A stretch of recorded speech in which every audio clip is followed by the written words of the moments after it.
Coming up next on this episode of the Unlock You podcast. But I realized that no matter how much skill or education or training I had, even mentorship and coaching, it always kind of was crippled beneath the level of my belief system. So I started working on that in my own life. And I found that out of a real necessity because I found myself in places where there was a lot of people relying on me and I needed to perform. I needed to do this right. The way I succeeded in that over time was learning how to grow my belief system so my skills I can operate at that. And then as I grow my beliefs, so do my skills, and off we go. It's definitely a key for people to realize. Hey friends, thanks so much for joining us. This is Unlock You with Dr. Shannan Crawford. I'm a clinical psychologist, leadership consultant, and a really big fan of you getting to fulfill your life purpose.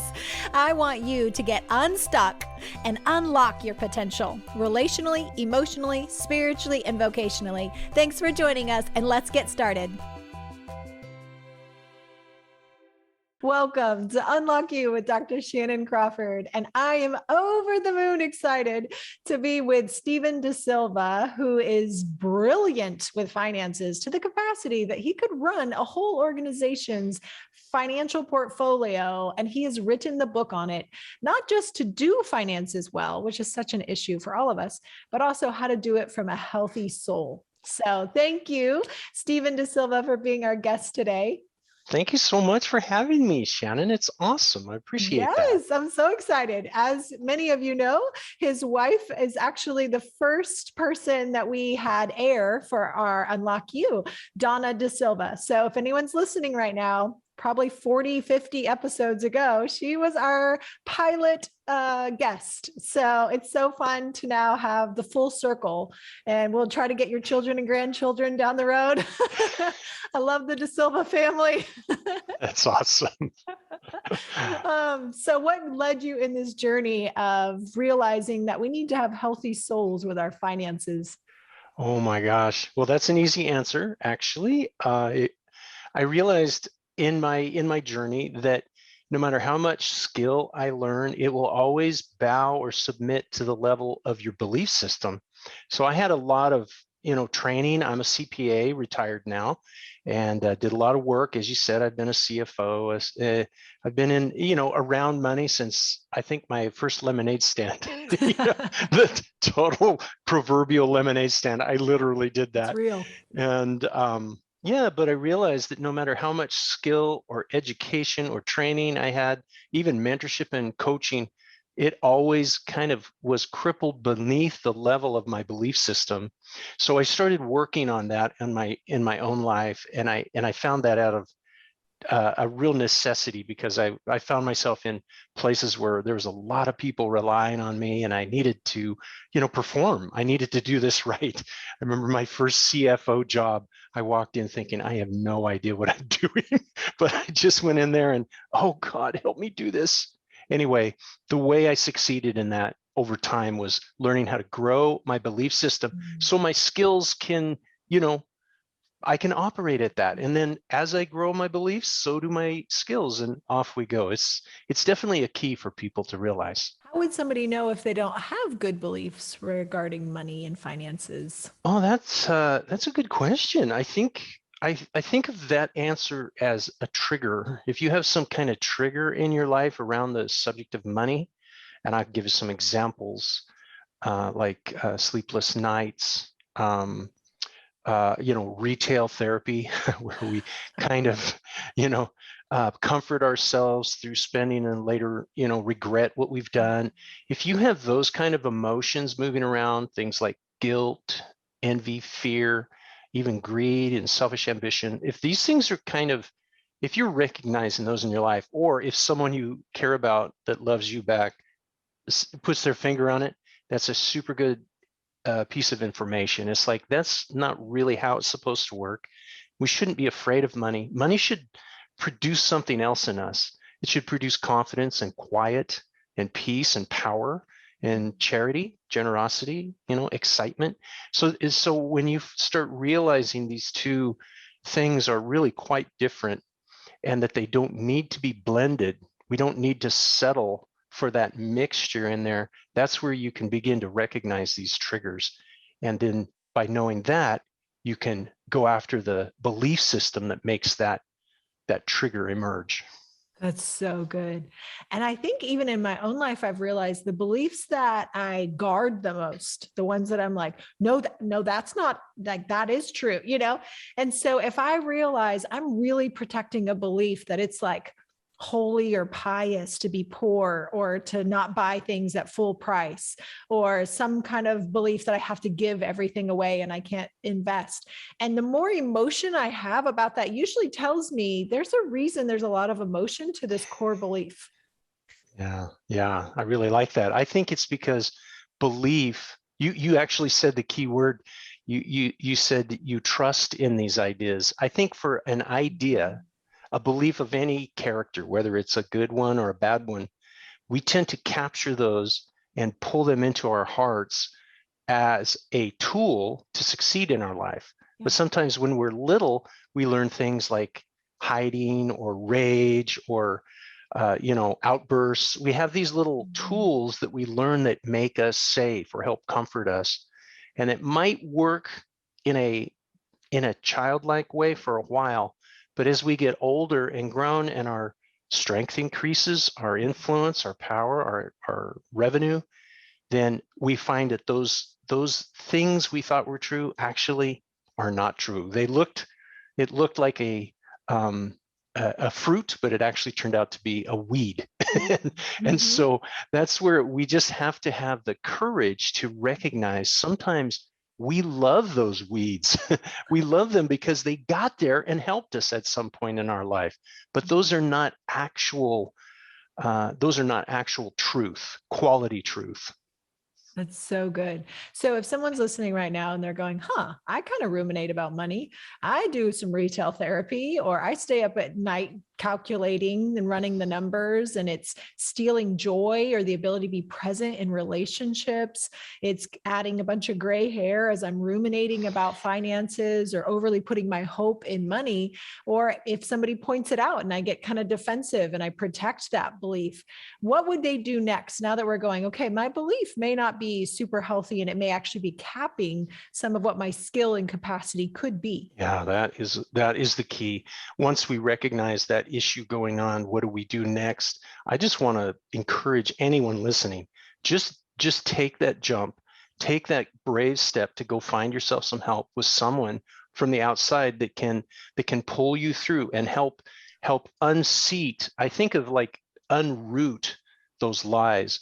I think those ideas that get in us that are limiting beliefs are very much like a garden, and those ideas are like seeds, and the seeds do what seeds do. They put down roots and they start maturing and they bear whatever it is that's in there. So even if a person recognizes that they have a huge thorn bush in their life, I want to tell them there is completely, definitely, absolutely a way to solve that problem. You don't have to continue to operate your life in this around this prickly problem in your life. Money does not have to be that way, but with your help, with someone coming alongside who can coach you or mentor you or counsel you through this thing, why not? Why not get on the other side of that? Yeah. And so that would be the very next step, is find someone, and there's many people, they're all over the place, where we can go places and ask them questions and work on that financial issue just like we would on other issues. This is really a time when there's no excuse for us to be stuck. I mean, I get that we do get stuck, but I'm saying let's get unstuck. You can do it. Anyone listening, if you feel stuck, I promise you there is a way, and it works for you. Money isn't some elite thing just for the engineers or the accountants. There's kind of this untruth that rolls around out there that, for creative people or people that are more spontaneous, they think, well, that's really not for me. I can't do that stuff. But the truth is, no, you can. And that's your first lie you found. Let's pull that weed out. The truth is, money is so simple.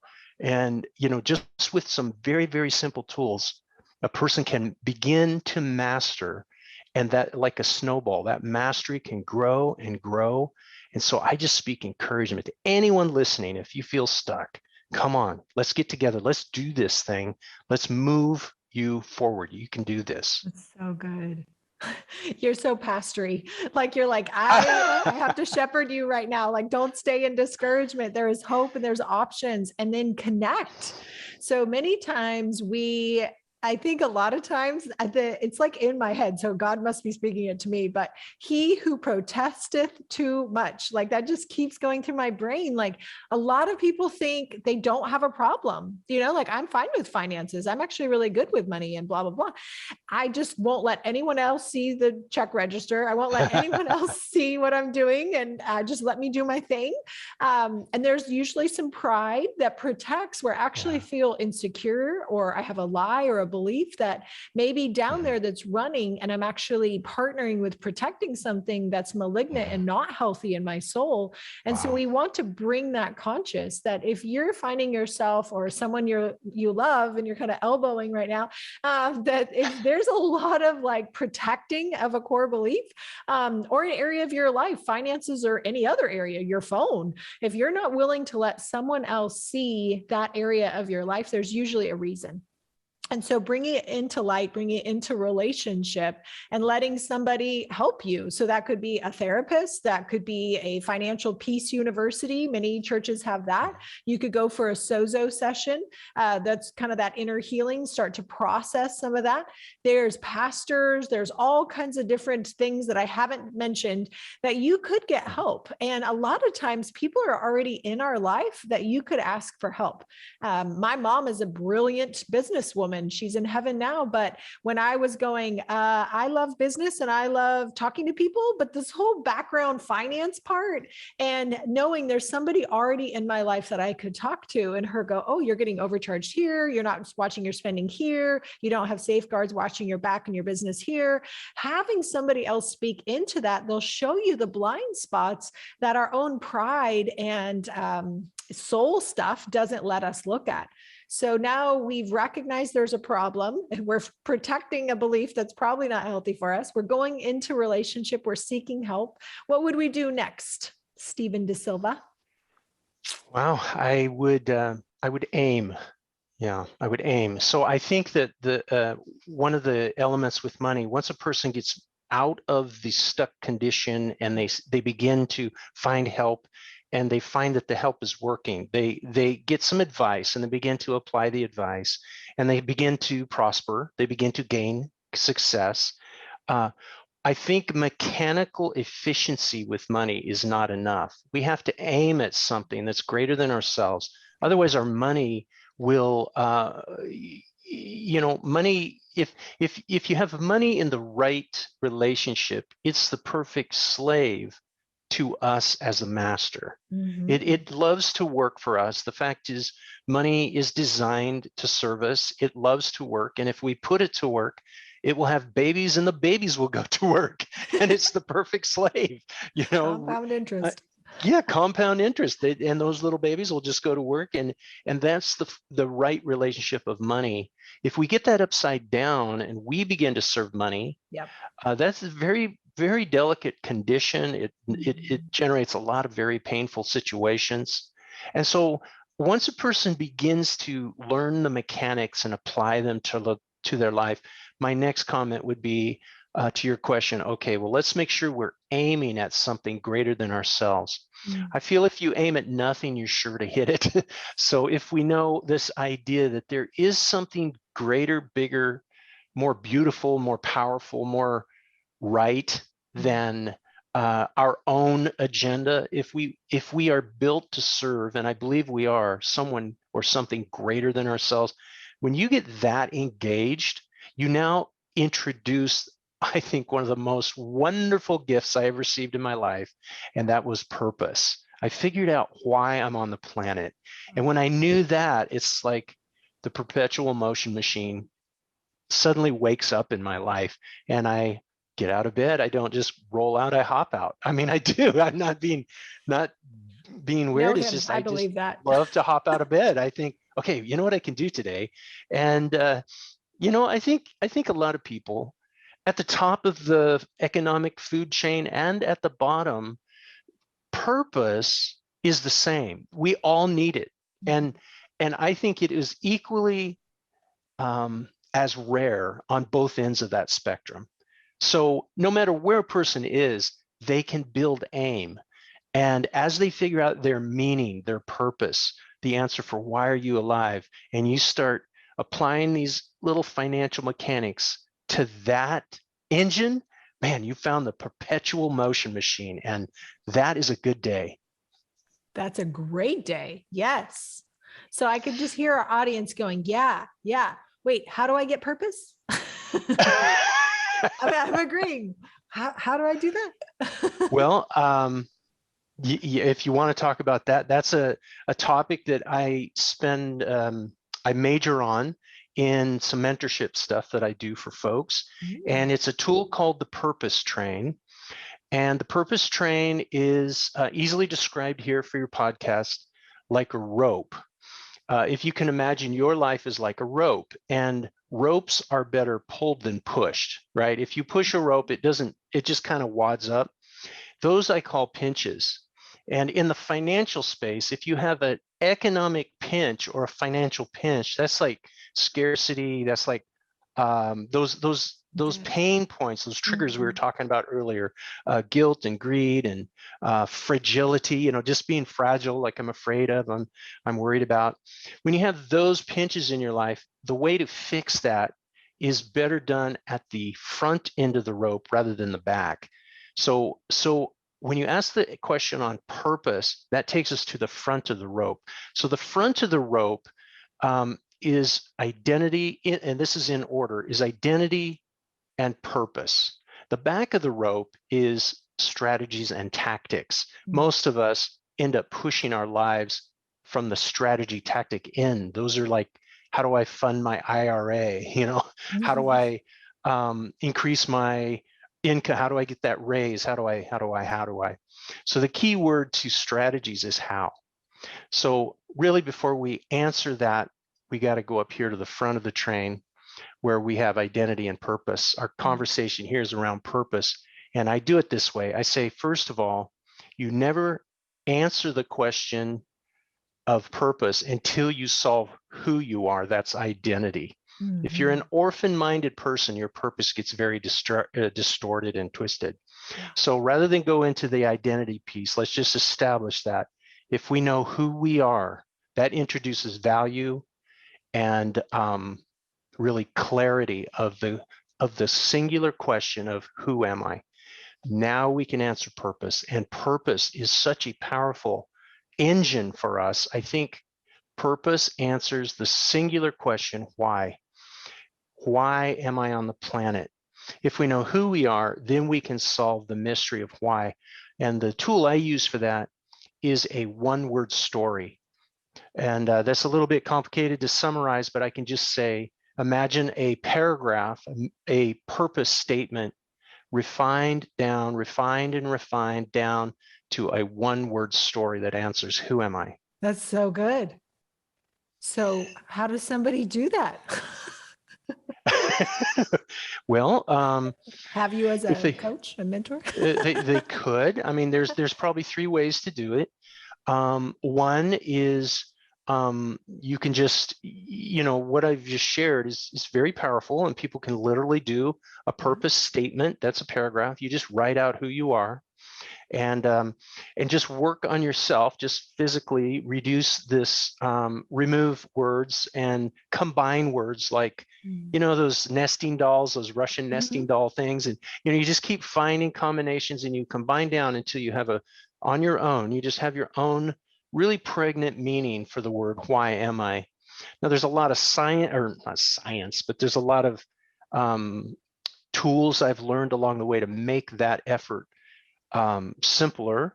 So in this first attempt might be, just try it on your own, guys. Just go out and write a paragraph of who am I, and realize you're probably going to write a bunch of roles, and those are not your purpose. Those belong back on the back of the train under strategy.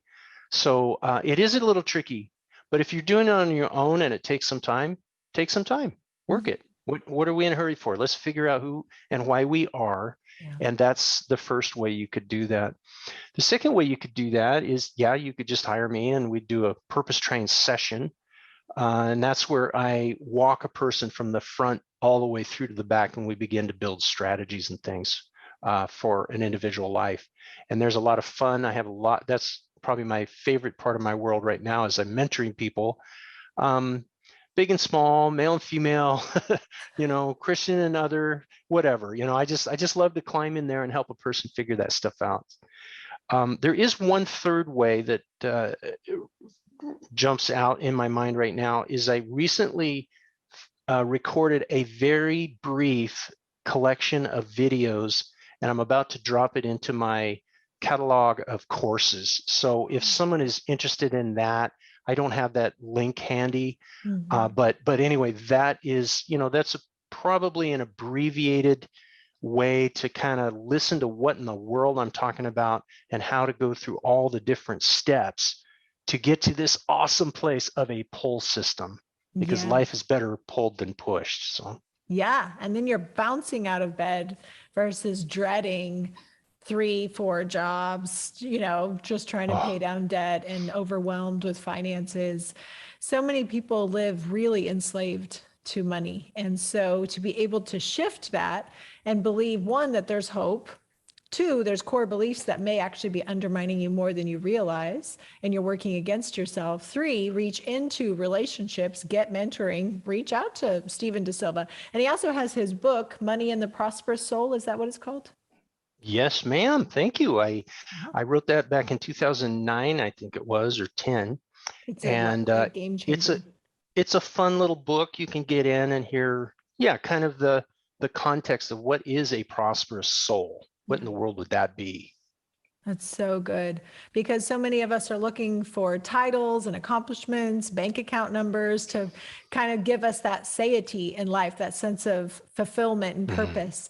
When really, if we move backward and we find out, who am I? What is my true identity? We boil it down, and I live from that place, no longer undermining myself and competing with those core beliefs. Now I can move forward into my purpose. And when you're in your purpose, I feel like it's like my sweet spot. It's like all the engines are firing and it feels like you're the most alive. How would you describe for somebody when they can recognize they're in their purpose? Oh, golly, that's good. I think you in purpose, I think you feel alignment. And if I go back to the rope illustration, when I push the rope, it kinks, but when I pull the rope, everything comes in alignment. And this might be interesting for someone listening. There are things in our life that are what I call orphaned. They're just clutter. And when you have a push system, we tend to keep pushing those cluttered things, those orphan things along. But when you pull, the orphan things are left behind because they're not attached. And I would say that's probably another hallmark of a pull style of life, pulled by your purpose, is the clutter, the distraction, those big energy drainers, those things that just gut punch us, that, but we feel like we have to have them. When you have a pull system, they kind of, you realize, oh, I don't need that anymore.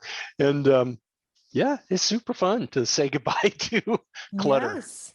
Yeah, the ruthless elimination of hurry, of being able to prune and cut out what we have been chasing and running after. I know even in my own life that there's things that I absolutely adore, love to the moon and back. And yet there's a time and a season to start pruning some of the even good things. They aren't necessarily bad, but it may not be the thing that is highlighted for my purpose in this next season to get me to that next trajectory point. So for anyone listening, we want you to reach out to Stephen De Silva. It wasn't intended to be a commercial by any means, but I'm totally a big fan. So I think money is such a big deal in marriage. It's one of the biggest factors that people fight about. It affects obviously children who grow up with a sense of, is this world stable? Will my needs be met? There's this fear of lack, fear of deprivation, and that can happen in emotion and then get translated into money as the quickest way that the soul goes, okay, if I have this, then I'll be safe. And it can become an unconscious idol, which just means something I'm looking to as my source to try to feel safe, secure, provided for. And as long as money is my God or my idol, I will always be on a hamster wheel because it's an inanimate object. It can't actually satisfy and fulfill those unconscious needs to feel secure and loved and safe and important and valuable. And we're chasing these things and we're making ourselves tired, and we're probably not even fulfilling the thing that we were made to do. So definitely get his book, Money and the Prosperous Soul. And we're going to have him back because he's so wise and knowledgeable and incredible. So it's a huge privilege that you've been our guest today, Stephen. Thank you so much. Thank you very much. Thank you, Dr. Shannan. That's very sweet. Well, it's all true. All right, guys, we love you, and we'll see you for the next episode. Bye. Hey, thanks so much for watching this episode of Unlock You. It is our dream to invest in you. And one of the ways you can do that is by getting more of the bonus material, the content, and to know about future events. Head to the website, drshannancrawford.com, subscribe to the newsletter, and you'll be the first to know what we're rolling out. And we want you to truly get unlocked so that you can thrive, not only for yourself, but also for the greater calling on your life. Let's link arms and do it together. See you in the next episode.